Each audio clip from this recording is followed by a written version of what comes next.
Hello, good evening po sa inyong lahat. Today po is March 11 and it's already 10:30 po ng gabi. So, katatapos ko lang po mag-class and then tapos na rin po akong gumawa ng lesson memo. So, I'm back. Okay, mag-update lang po tayo shortly. Napasensya na po kayo sa kalat sa area na to, ha? Pasensya na po kayo kasi gusto ko sana i-pwesto in a different angle itong itong phone ko. However, pag ditong part kasi, mas hindi maririnig yung sound ng fan. Kaya dito na lang po. Pasensya na lang po sa kalat siguro. I-remove po ng konti dito. Kita pa rin. Okay? So, anyway, first day ko po ngayon is my first day na kung saan ay 2 classes lang po ako ngayong gabi. Okay? It's my first time really. And then, very happy, very comfortable ako sa 2 classes per day. And then, yun nga nagka-problema kasi I don't know, parang may problema sa net ko na naman. So, I think mamayang gabi, I need to turn off or hugutin sa socket yung router namin para mag-refresh yung internet. Advice yun sa internet provider namin, so I better do it para bukas maging smooth yung mga klase ko. So, itong 2 classes per day lang na ginawa ko. This will only take effect this habang may pasukan pa, and then it will only happen during weekdays, specifically Monday up to Thursday. Pero Friday, Saturday, Sunday, nakaschedule po ako doon ng 4 classes per night. Now, for summer, baka ibalik ko po yung 4 classes per night, pero hindi na po ako magbubook ng umaga kasi sobrang init. Actually ngayon, aside from the internet problem I experienced a while ago in my 2 classes, dadalawa na nga lang, di ba nagka-problema pa. So aside from the internet problem I experienced, isa pa is yung inuubo na naman ako. It's because of the heat siguro. Kasi may fan na ha. May fan ako yan guys, oh. May fan. Okay? May fan akong ganyan. Pero ini-steady ko siya. Tapos, nakaharap siya dito sa aparador na ito. Sa aparador na ito. And then, parang nagbabounce back lang sa akin yung hangin. And then, dahil, ewan ko, sa sobrang init talaga, parang nagpapawis yung likod ko. So, yan, inubo na naman ako. And then, pag summer kasi sa sobrang init, I can't stand the heat in this room. Okay, kasi nga, yun nga, nagpapalpitate ako. And then, another one is, nagkakaroon ako ng mga kati-kati dito sa leeg and neck, sa parts ng body ko dahil sa init. Okay? Yan guys, tumaba na naman ako. Stress eating. Actually, busy-busy pa rin po talaga right now. Suspended po ang klase sa amin for 1 week na until Friday. However, we still go to school to report. Okay? I will not comment on that kasi magiging online tong video na to. It's better for me to save. Pero, nagre-report po kami sa school even though suspended po yung class. And then, excuse me, and then, yun nga, so, hindi ko alam kung hanggang kailan na busy kami. Actually, madami nang naudlot. Even my One Piece uploads, wala na, diba? Kasi hindi talaga ako nagbabasa ngayon. Hindi ako nanonood ng One Piece. Okay? Nire-reserve ko na lang talaga for the summer. Okay, so yun, going back. Okay, so yun yung update ko. First day ko pong mag 2 classes lang per day. And then, last update ko po, nabanggit ko na meron na yung facial recognition ba yun. Pero hindi ko siya na-experience nung March 3. Samantalang yun po yung declared na day kung saan mag-start yung facial recognition feature sa AC. Well, ang ginawa ko po ay screenshot ko po yung mga lumalabas na notice doon sa ating AC before tayo makapag-login mismo. So, dalawa po yung nagpa-pop up doon. Yung una is yung Declaration of Compliance. So, basahin ko lang po kasi lahat naman po tayo nakikita natin to. Okay? So, sa Declaration of Compliance, meron tayong all violations of prohibitions listed below will be automatically subject to service agreement deliberation or extended page prohibition up to 15 days. So, medyo mabigat po na parusa. So, number 1, teachers should respect religious, cultural,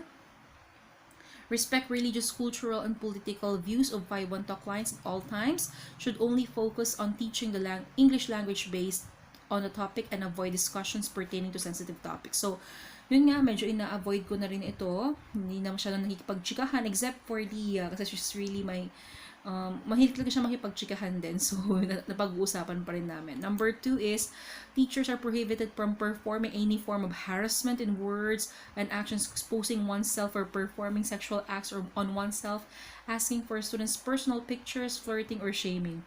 Medyo parang weird naman tong number 2. Pero meron po mga ganon, exhibitionist. I don't know. The number 3, teachers are prohibited from eating, smoking, drinking. Lagi naman pong sinasabi sa atin yan. Number 4, teachers are prohibited from communicating or socializing. Ito, medyo kailangan ko pang i-work out ito talaga. Especially kay Leah. And number 5, excuse me, teachers are prohibited from engaging in any kind of solicitation for money, gifts, or sympathy, fund transfers, WeChat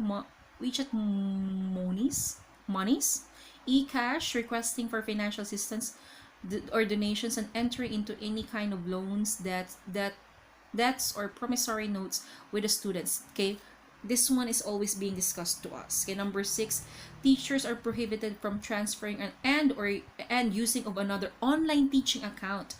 Teachers should not provide online English lessons directly to the students. So, ito siguro may nangyari kaya naghigpit ang 5-1 talk. Okay? So, siguro may incident na kung saan may account si teacher pero iba ang nagtuturo. Siguro, ewan ko ha, pero parang napaka-strict, parang itong facial recognition, parang to make sure na si teacher siya talaga yung nagtuturo, Kaya, maybe some incident happened. Okay, may mga incident yung ganun talaga. That's why we're doing this right now. And number 7, teachers are prohibited from making any kind of misrepresentation such as registering under a false identity, using of a pseudonym, or misrepresenting his or her personal information. Okay? Of course, bawal po talaga yan. So, yun yung una. Pag clinic mo yung I agree, lalabas naman yung prompt for facial recognition. So, tatlo lang naman ito. The safety of our teachers and students is important to us. Hence, 5-1 Talk is launching facial recognition feature on AC. So, number 1, FR or facial recognition is required before entering the classroom. Facial recognition will be on throughout the day and will randomly require be required of each teachers during the day. Medyo tayo dun. And number 2, by clicking submit, you agree to comply with the 5-1 Talk teaching quality standards. And number 3, please know that full compliance is required in every lesson and you will be monitored daily. Yes, monitored daily. Nung March 3, hindi siya nag-appear sa akin. Gaya na sabi ko sa previous video ko. March 4, hindi ako nagklase kasi nga may event kami sa school ng panggabi. So, March 5, when I had my class again, ito nangyari ha. Pero alam ko hindi naman siya connected dito sa facial recognition. Pero alam niyo ba yung laptop ko guys, nagpaparinig na ata talaga na napalitan ko na kasi ang nangyari, hindi ko magamit yung keyboard. I don't know ha. Yung ibang teachers pa dyan, nagkaroon din ba kayo ng problema nung nag-appear yung facial recognition feature ng AC or ako lang? Kasi talaga yung laptop ko from March 5 until now, naglolo ko. Kailangan ko siyang i-restart. May mga times naman na okay siya, nag-type agad yung letters, pero may times na hindi. So, ito, siguro pag summer, paayos ko to, or bahala kong tingnan, or siguro bibili ng extra keyboard na lang, di ba? Kung pwede. Okay, I will change my laptop naman soon, pero syempre gagamitin ko to for other purposes. So, sayang din naman. And then, so yun. So, facial recognition, okay naman. Siguro nagsisafeguard lang ang 5-1, tapos siguro may nangyari na before nga na ganun, kaya naghihigpit sila. And then, yun. Update pala tayo guys, kay coronavirus. So, last time, nabanggit ko, nakwento ko yung kay Leah, di ba si Leah yung estudyante ko, na meron na daw sa kanila. Ngayon guys, I'm from Lingayen, Pangasinan. And then, hindi ko alam kung matunog sa buong Pilipinas yung nangyari sa amin last Monday. So, ang nangyari nung Monday, kwento ko lang, please bear with me. Now, ang nangyari nung Monday, paggising ko, mga 6, gumising ako ng 6, I was wondering si mama ko hindi pa nakaligo. Kasi usually, si mama ko kasi nagtuturo in the barrio, southern barrio dito sa amin. So, before 6:30, nakaalis na yan. So, 6 dapat nakaligo na siya or naliligo na. Nandun na siya sa loob. So, paglabas ko ng room, doon siya. Nasabi niya sa akin, walang klase.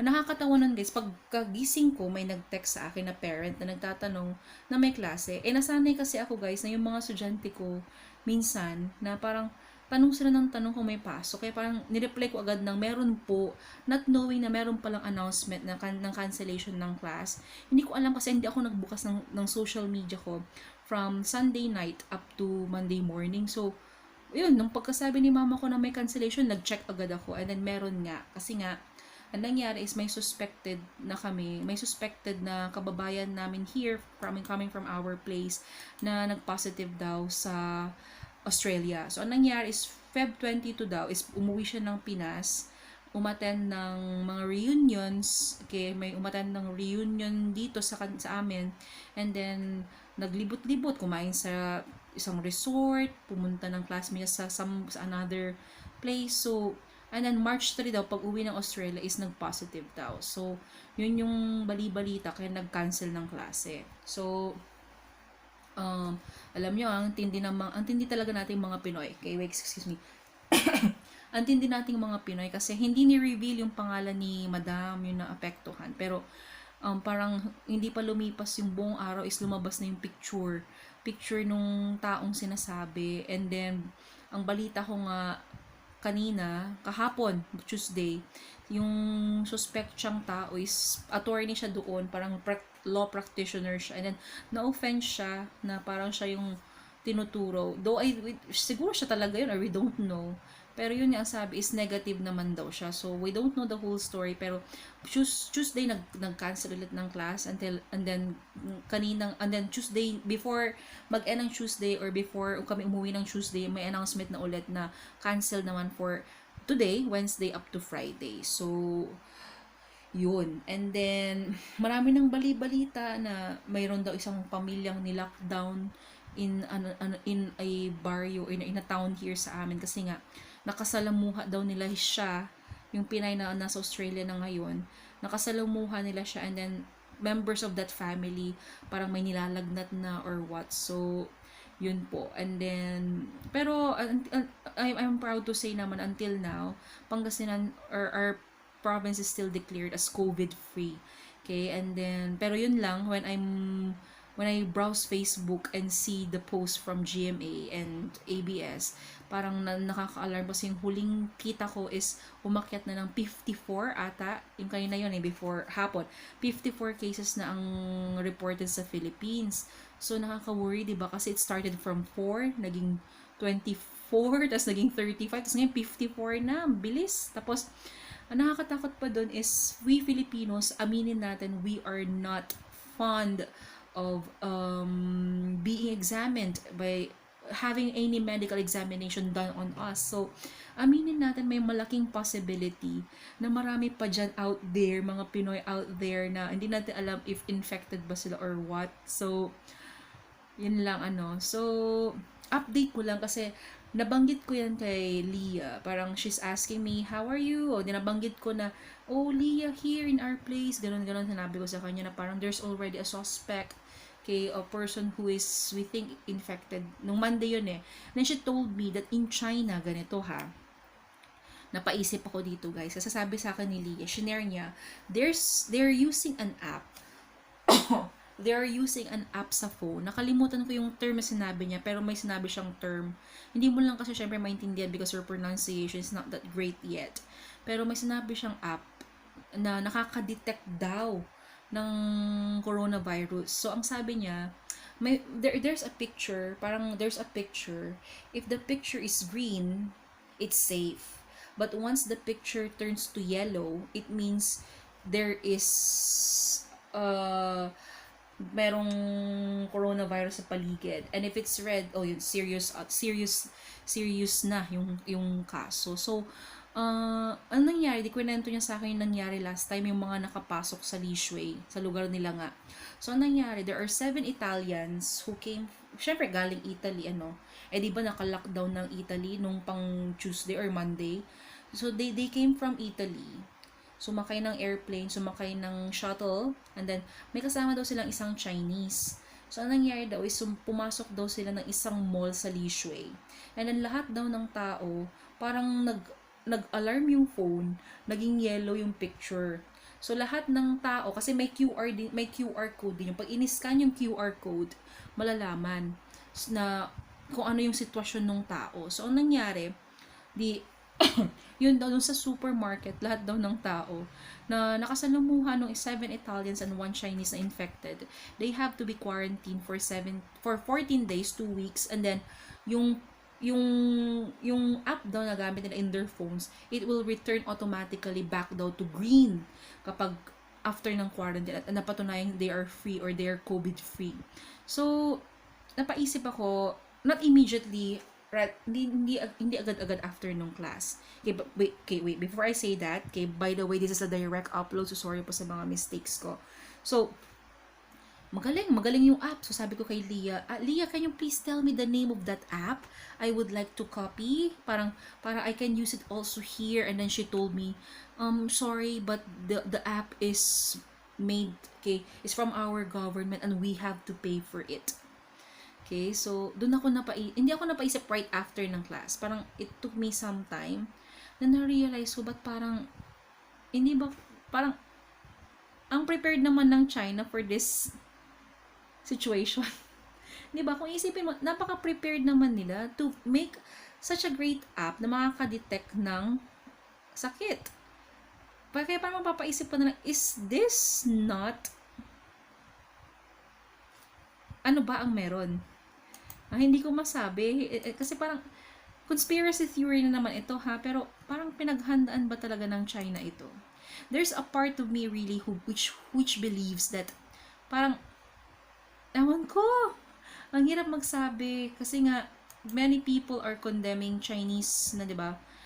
Pero hindi ko maiwasang isipin na they really planned for this and they really prepared for this. Nakakatakot lang, baka mamaya nyo wala nang matira. Sila na ang matira dito sa daigdig. I don't know.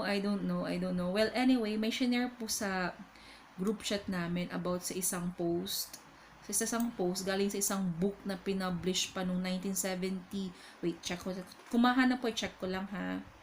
Pero I'm using my laptop right now. Makikita ko ba yung pictures dito?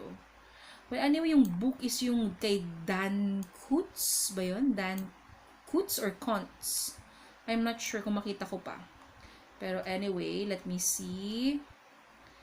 Pero yun, parang there are people saying na nahulaan na itong mangyayari. And yung hula is very specific. Kaya nakakatakot lang.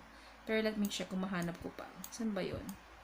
Well, anyway, kung hindi ko talaga mahanap, alam niyo yan, guys. Alam niyo yan. Where is Pisat? Oh, sorry. Andali. Try ko lang muna. Nakaka-alarm, no? Ayokong isipin, pero there's a possibility.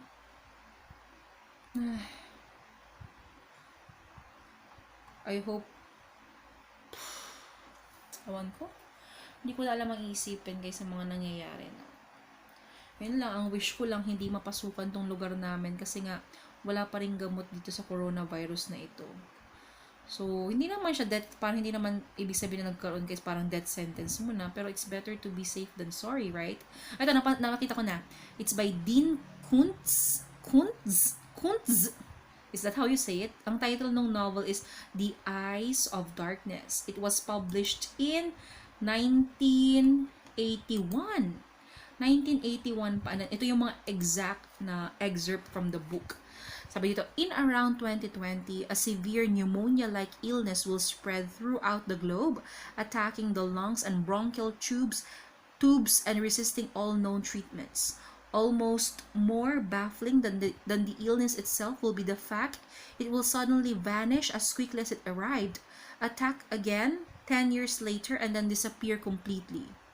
So, guys isa yun. Okay, and the other one is, okay, ito, nakakatakot to. Hindi ito yung nabasa. Ito. To understand that, Dombey said, you have to go back 20 months.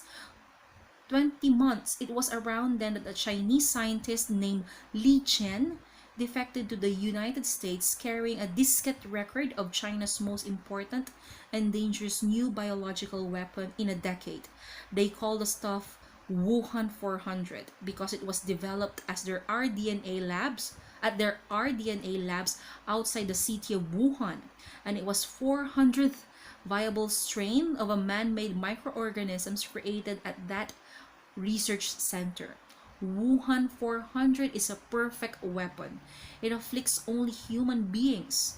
Not other living creatures can carry it. And like syphilis, Wuhan 400 can't survive outside a living human body for longer than a minute. which means it can permanently contaminate objects or entire places the way anthrax and other virulent microorganisms can.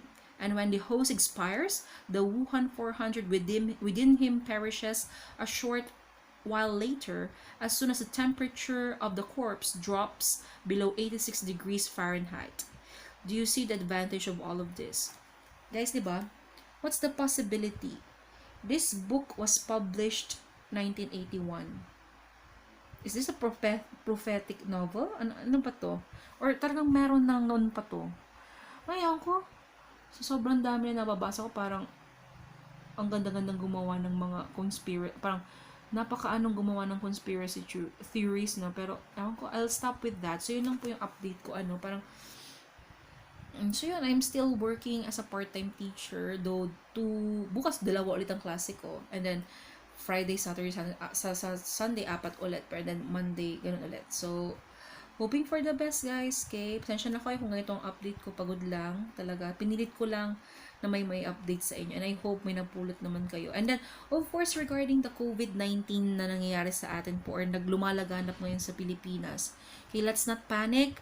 Okay, let's not panic, guys. Kasi totoo naman, even though mag-hoard kayo ng ng alcohol at tissue, kung yung mga kapwa mo Pinoy ay hindi gagawin yan, still, kakalat pa rin yung sakit. So, wag tayong mag-panic buying, wag tayong mag-panic in general.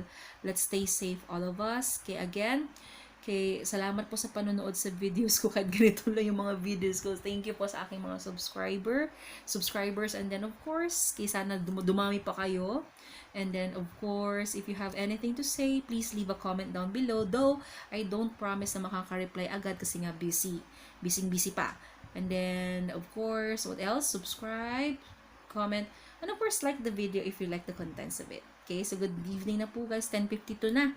Matutulog na ako for tomorrow. Okay, let's see you again next time. Goodbye!